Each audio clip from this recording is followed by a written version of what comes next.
Year 3 of Al Fresco Dining on the Hill kicking off tonight. Good evening, and thank you for joining us. I'm John DeLuca. It started out as a necessity during the pandemic to try and help struggling restaurant owners stay afloat. It has now evolved into destination dining. ABC6 News reporter Daniel Coates takes a look at what's different this year. Atwells Avenue has been bustling all Friday, blocked off at 3:30 from Dean Street to Lily Street. We've been here all afternoon speaking with business owners and customers, and business owners explained to us today that really the only thing that can sour today's festivities are continued struggles with staffing that have gone on since the pandemic.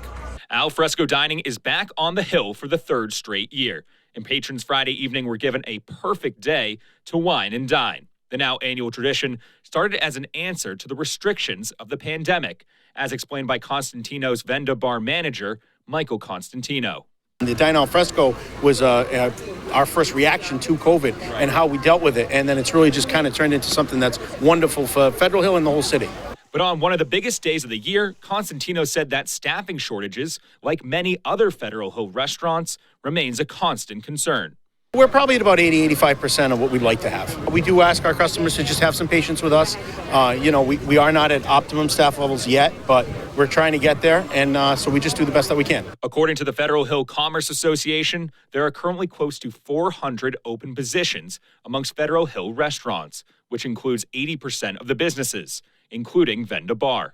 Now, as for parking for those who want to participate in the festivities on the Hill tonight, there are two options. One being parking lots right off of Atwells Avenue, almost 1,000 that have opened up just for today.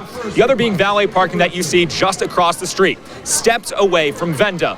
Now, both of which you have to pay a hefty price of $20. And one group that we spoke to earlier on said they'd just rather walk than have to deal with the massive traffic the Hill is experiencing right now. I anticipated the valet for Constantino's, which is great, but I've tried to park here in the past, and it's always a time. Right. Even with staffing shortages and slower service, this group said that possibility would not ruin their night.